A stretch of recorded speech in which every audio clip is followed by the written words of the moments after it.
Assalamualaikum warahmatullahi wabarakatuh. Halo teman-teman semua. Kembali lagi bersama saya Latifah Azhara.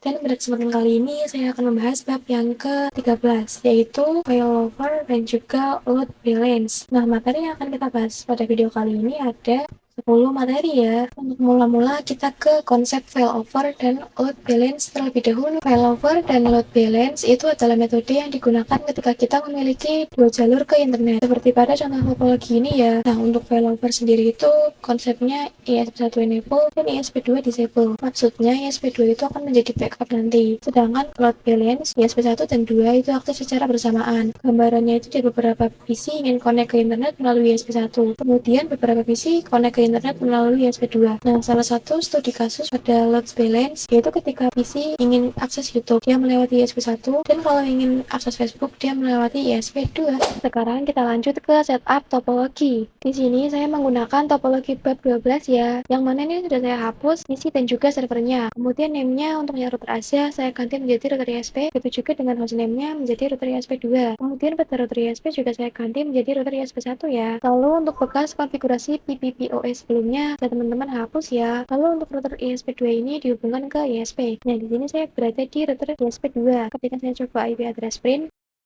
nah, ini pada ISP2 IP-nya kosong ya. Berarti di sini kita konfigurasikan war statiknya saja. Caranya seperti biasa. Kita masukkan komen IP address, add address sama dengan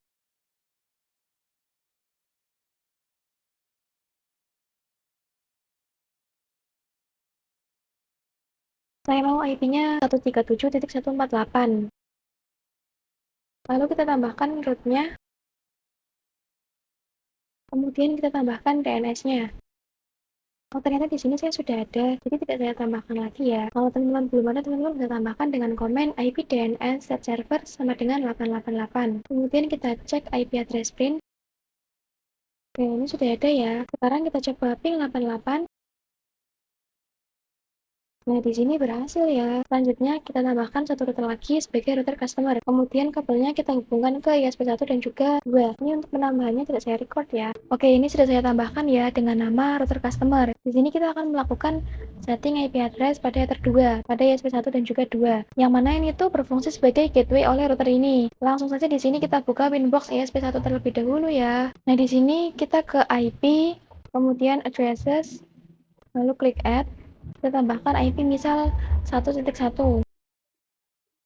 Kemudian untuk interface-nya adalah yang mengarah ke router customer yaitu Ether 2. Kemudian kita apply, lalu oke. Sekarang kita ke ISP2. Di sini IP-nya saya mau 172.16.1.1. Interface-nya Ether 2. Kemudian kita apply, lalu oke. Lalu kita setting juga pada router customer-nya. Di sini kita cek IP network print. Oke, di sini sudah terdeteksi ya router ESP1 dan juga router ESP2-nya. Di sini kita setting IP-nya untuk yang mengarah ke Ether 1 terlebih dahulu, yaitu 168.1.2. Kemudian kita setting juga untuk yang Ether 2.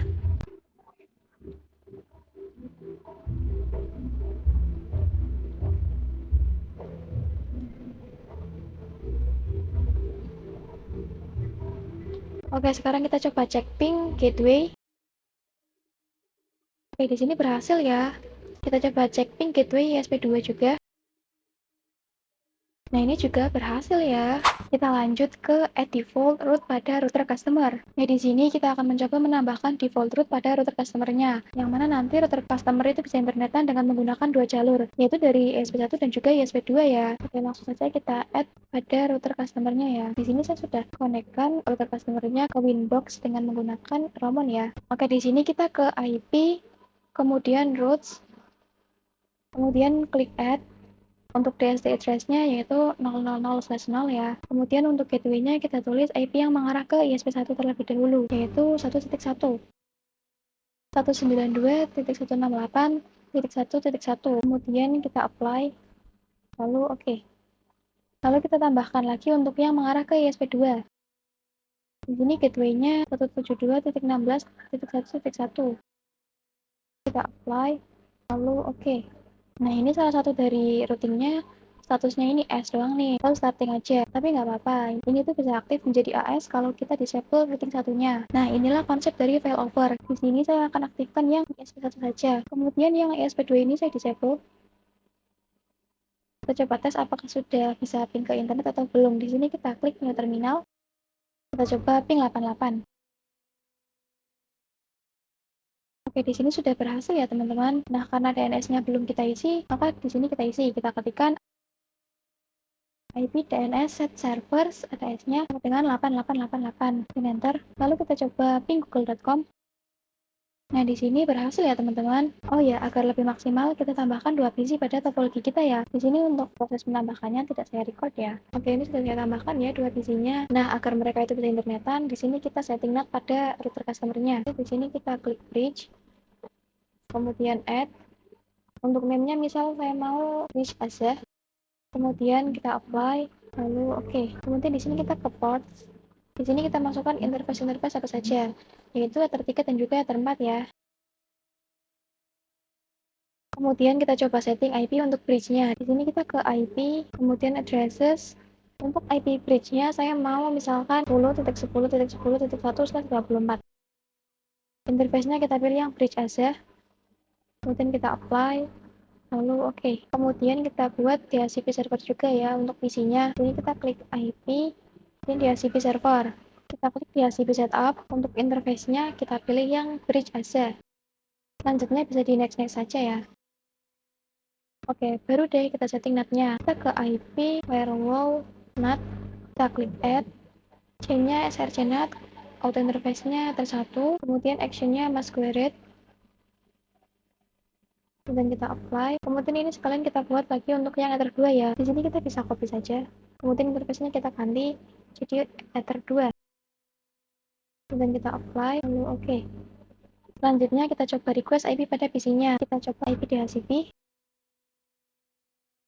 Oke, di sini pada VPC 1 saya mendapatkan IP 10.254 dan pada VPC 2 saya mendapat IP 10.253 ya. Di sini kita coba tes ping 88. Di sini berhasil. Kemudian kita tambahkan IP DNS agar dia itu bisa ping google.com. Oke, ini berhasil ya. Oke, sekarang kita lanjut ke pembahasan yang keempat, yaitu konfigurasi failover. Untuk konsep failover sudah saya jelaskan pada materi pertama tadi ya. Yang intinya jika terdapat 2 jalur ISP, maka satu ISP lainnya akan menjadi backup. Nah, tadi sebelumnya kita sudah melakukan failover secara sederhana sebenarnya, yang mana pada jalur ISP ini yang aktif dan jalur ISP2 ini disable atau menjadi backup. Yang ini ya teman-teman. Nah, kalau misalkan kita terus-terusan melakukan disable enable pada 2 jalur ISP ini, itu kan tidak efisien ya teman-teman. Maka kita bisa menggunakan parameter distance yang ini ya. Distance itu maksudnya mendeskripsikan parameter atau nilai parameter routing yang diprioritaskan. Jadi jika distance tersebut nilainya makin besar, maka semakin tidak diprioritaskan. Nah, di sini kita coba besarkan nilai distance pada ISP1 yang artinya nanti ISP2 yang akan diprioritaskan. Di sini kita buka konfigurasi ISP1. Pada distance, di sini kita isi misal 10. Kemudian kita coba apply. Lalu oke. Nah, maka di sini jalur internet dipindahkan ke ISP2 ya. ISP1 menjadi statik saja. Dan ISP2 ini menjadi aktif statik. Nah, jika misalkan kita disable Ether 2, kita coba ke interface. Kemudian kita disable Ether 2-nya. Maka jika kita cek pada IP routes, nah di sini otomatis yang aktif itu menjadi yang ISP1 ya teman-teman. Kita nyalakan lagi Ether 2-nya. Lalu pada ini yang Ether 2, distance-nya kita naikkan menjadi 20. Kemudian kita apply, lalu oke. Nah, maka di sini yang aktif adalah ISP1 ya. Kita lanjut ke pembahasan cek gateway pada failover. Saat menggunakan failover pada Mikrotik, itu terdapat fitur cek gateway teman-teman. Nah, di sini saya berikan studi kasus. Jika sekarang kan jalur yang digunakan adalah ISP1 ya. Nah, jika IP pada ISP1 itu di-disable, apakah Mikrotiknya sudah bisa mendeteksi atau belum? Maka dari itu kita bisa gunakan penentuan cek gateway. Jika kita menggunakan cek gateway pada router customer dengan memilih ISP1, maka nanti router customer itu akan selalu melakukan cek gateway pada ISP1. Kalau misalkan pada ISP1 terdisable, maka jalurnya akan diubah ke ISP2. Langsung saja di sini kita coba terapkan cek gateway-nya pada router customer ya. Di sini kita buka konfigurasi jalur ISP1. Di sini terdapat opsi cek gateway. Yang mana ini terdapat dua opsi. yaitu ping dan juga ARP. Kalau misalkan kita pilih yang ping, maka routernya akan terus melakukan ping gateway setiap 10 detik. Kalau pilih yang ARP berarti dia menggunakan fitur ARP. Di sini kita pilih yang ping saja ya. Kemudian kita coba apply, lalu oke. Sekarang kita coba disable IP ESP1 pada router ESP1. Untuk IP yang mengarah ke Ether 2 ini kita disable. Kita tunggu sekitar 10 detik ya. Sambil menunggu, kita coba cek pada routing table-nya router customer. Oke, ini masih belum ya, kita tunggu saja. Nah, maka di sini jalur yang aktif adalah jalur yang ke ESP2. Jadi sekarang dia itu sudah bisa mendeteksi jika pada ESP1 itu terdapat kesalahan. Kita aktifkan lagi IP pada router ESP1 ya. Kita lanjut ke konfigurasi load balance VCMT. Oke, sebelumnya sudah saya jelaskan ya mengenai konsep dari penerapan dari load balance. Untuk konfigurasi load balance ini cukup simpel sebenarnya. Ini untuk routing table yang 0000 tadi kita hapus semua ya. Oke, kemudian kita klik add. DST address-nya 0000. Untuk gateway-nya kita isikan IP dari ESP2. Maka di sini kita tambahkan satu kolom lagi. Untuk kolom pertama kita isikan IP ESP1 terlebih dahulu ya. Lalu yang kolom kedua kita isikan IP ESP2. Kemudian kita apply. Lalu oke. Oke, di sini statusnya sudah AS ya. Artinya kita bisa internetan dengan menggunakan ESP1 ataupun 2. Di sini kita coba uji pada PC-nya apakah mereka itu lewatnya jalur ESP1 atau jalur ESP2. Oke, ini ketika saya coba trace 88, ternyata dia itu melalui jalur ESP1 ya. Ini 192.168.1.1. Sekarang kita coba trace google.com. Oke, di sini ternyata dia juga melewati ISP1 nih teman-teman. Nah, dalam load balance itu terdapat istilah round robin. Yang maksudnya ini adalah masih menggunakan ISP1 atau ISP2. Jadi sifatnya itu masih 50-50 teman-teman. Kita lanjut ke pembahasan trace route. Tadi kita sudah melakukan konfigurasi load balance, tapi sifatnya itu masih round robin. Yang artinya kita masih belum tahu dari router customer itu nentuinnya pakai ISP1 atau 2. Nah, kali ini kita akan mencoba trace route dari sisi router customer. Di sini kita klik tools, kemudian kita ke trace route. Di sini pada trace route-nya kita isikan data dulu. Mungkin pada protokol kita pilih yang ECMP, itu langsung kita coba start. Ini kita nomor 1, dia melewati ISP2 ya teman-teman, coba start. Kita coba trace route ke IP-nya FB. Untuk IP-nya FB itu kita tidak cari tahu dengan cara masukkan komen mslookup facebook.com di command prompt as administrator ya. Itu IP-nya tadi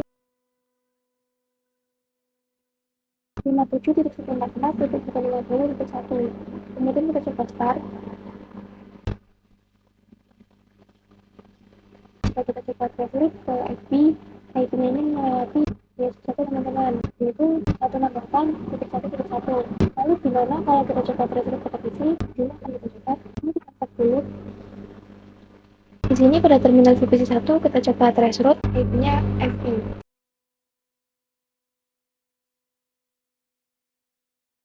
Kali ini dia ternyata kalau dari PC itu yang lewatnya SP1 teman-teman, yaitu 192.168.1.1. Kita lanjut ke kasus berbeda bandwidth pada ISP. Sekarang kita akan mencoba kasus sehingga pada setiap ISP itu bandwidth-nya berbeda-beda. Misal pada ISP1 bandwidth-nya adalah 2 Mbps dan pada ISP2 itu 8 Mbps. Nah, pada saat ini kita sudah tidak bisa melakukan round robin karena bandwidth yang paling besar adalah ISP2. Maka traffic paling banyak yang disalurkan adalah ke ISP2. Oleh karena itu, kita akan melakukan konfigurasi load balance lagi. Di sini kita ke IP, kemudian routes.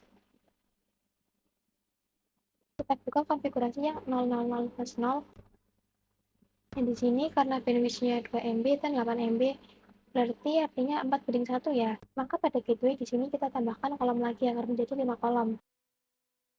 Pada kolom yang pertama, ini IP ISP1.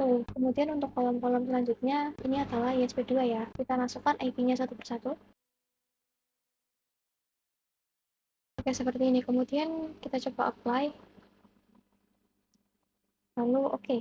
Nah, jika sudah seperti ini, bisa dipastikan jalur yang paling banyak digunakan untuk akses internet ini adalah ISP2. Kita coba uji dengan trace route. Di sini kita ke tool, kemudian kita ke trace route. Kita coba uji untuk IP-nya YouTube. Kita sudah cari tahu IP-nya adalah 172.253.118.190. Untuk protokol masih sama, yaitu CMP. Kemudian kita coba start. Nah, benar ya teman-teman, dia pakai jalur ISP2 yang IP-nya adalah 172.19.1.1. Kemudian teman-teman bisa coba pada PC-nya, tapi insya Allah nanti dia pasti akan melewati jalur ISP2 ya. Sekarang kita lanjut ke konfigurasi load balance root rules. Sebelumnya kita pernah mengkonfigurasi load balance dengan menggunakan CMP. Sekarang kita akan mencoba konfigurasi load balance root rules. Root rules ini bekerja dengan SRC address. Maksudnya adalah kita bisa mendefinisikan. Misal dari PC1 ketika mau internetan itu melalui ISP1. Maka pada SRC address-nya kita isikan IP PC1-nya. Karena kan menggunakan SRC address. Maka pada VPC-nya ini kita buatkan IP statiknya ya. Nah, saat ini IP pada VPC 1 dan 2 sudah saya bikinkan yang statiknya. Untuk VPC 1 IP-nya adalah 10.10.10.11 dan untuk VPC 2 10.12 teman-teman. Teman-teman bisa setting sendiri ya. Kemudian jangan lupa setting DNS-nya juga. Oke, langsung saja kita coba konfigurasikan. Kita masuk ke Winbox-nya. Di sini kita ke IP, kemudian routes. Nah, untuk konfigurasi tadi yang 000/0, kita disable dulu. Untuk menambahkan root rules, di sini kita klik yang rules yang ini, kemudian kita klik add. Lalu pada SRC address kita isikan IP yang VPC 1 terlebih dahulu. Tadi IP-nya kan 10.11 ya. Lalu pada table ini misalkan bisa kita isi VPC 1. Oh ya, table ini maksudnya ketika ada paket dari 10.11, maka router customer-nya itu akan melihat routing table pada table ini. Ini kita coba apply, lalu oke. Kemudian kita tambahkan lagi untuk VPC 2-nya, yaitu 10.12. Untuk tabelnya VPC 2, kita apply, lalu oke. Di sini kita kembali ke roots, kemudian di sini kita klik add. DST address-nya 000/0 ya. Gateway-nya kita tulis ISP1 terlebih dahulu, IP-nya 192 itu ya. Lalu pada routing mark yang ini, kita pilih yang VPC 1. Karena kita ingin VPC 1 agar bisa internetan itu kan menggunakan ISP1 ya. Kalau yang VPC 2 itu misal internetnya itu pakai ISP2. Kemudian di sini kita apply. Lalu oke. Kita coba uji pada PC-nya. Kita coba Trace88. Oke, di sini sudah berhasil ya rules-nya. Pada VPC 1 dia itu melewati ISP1 untuk menuju ke 88. Kemudian teman-teman bisa lakukan hal yang sama pada VPC 2 ya. Itu pasti nanti dia akan melewati ISP2. Oke, sekarang kita sudah memasuki pembahasan yang terakhir, yaitu konfigurasi load balance firewall menjal. Sekarang kita coba konfigurasi load balance menjal. Balance menjal ini lebih kacau dibandingkan metode lainnya. Karena pada menjal ini kita bisa definisikan efek berdasarkan protokolnya. Salah satu contoh dari load balance menjal ini misal dari PC1 ingin akses internet melewati ISP1 dan PC2 melewati ISP2. Khususnya ini seperti pada router ya. Contoh lainnya misal hanya HTTPS saja yang melewati ISP1, terus yang HTTP melewati ISP2 seperti itu. Kita coba konfigurasinya sekarang. Ini kita ke IP, kemudian root. Untuk konfigurasi yang sebelumnya ini kita disable dulu. Untuk kasus yang akan kita lakukan itu sama seperti sebelumnya ya. Di sini kita mulai konfigurasinya. Kita bisa ke IP, kemudian firewall, kemudian di sini terdapat opsi menjauh. Kita klik add. Pada jumlahnya kita pilih yang rerouting, kemudian SSC address-nya kita isikan IP PC1 yaitu 10.11. Kemudian kita ke actionnya kita pilih yang mark routing. Kemudian pada routing mark misal kita tulis menjauh strip ISP strip 1. Kemudian kita coba apply, lalu oke. Nah, ini sudah hijau ya. Kita tambahkan lagi untuk yang PC2. Address-nya IP PC2. Kemudian actionnya adalah mark routing. Lalu new routing marknya menjauh strip ISP strip 2. Kemudian kita apply, lalu oke. Kemudian kita daftarkan pada routing table-nya, kita ke IP, lalu root. Ini kita klik add, DST address-nya 000/0. Sebelumnya kita tulis yang inspirasi terlebih dahulu. Lalu pada written mark, kita pilih yang menonjol ISP 1. Kita coba apply, lalu oke. Kita tambahkan yang ISP 2 juga. Written marknya yang menonjol strip ISP strip 2 ya. Kemudian kita apply, lalu oke. Kita sudah semua ya keterangannya. Kita coba uji pada visinya. Ini saya coba terus 88. Oke, sesuai ya, dia menggunakan ISP 1. Kita coba terus 88 pada divisi 2, apakah dia benar-benar menggunakan ISP 2. Ini pada divisi 2, dia memilih jalur ISP 2. Nah, sekian pembahasan saya pada bab yang ke-13 ini. Mohon maaf apabila saya memberikan penjelasan di video saya ini ada salah kata atau ada kalimat yang kurang jelas. Jika ada kalimat yang kurang jelas, teman-teman bisa tanyakan di kolom komentar. Wassalamualaikum warahmatullahi wabarakatuh.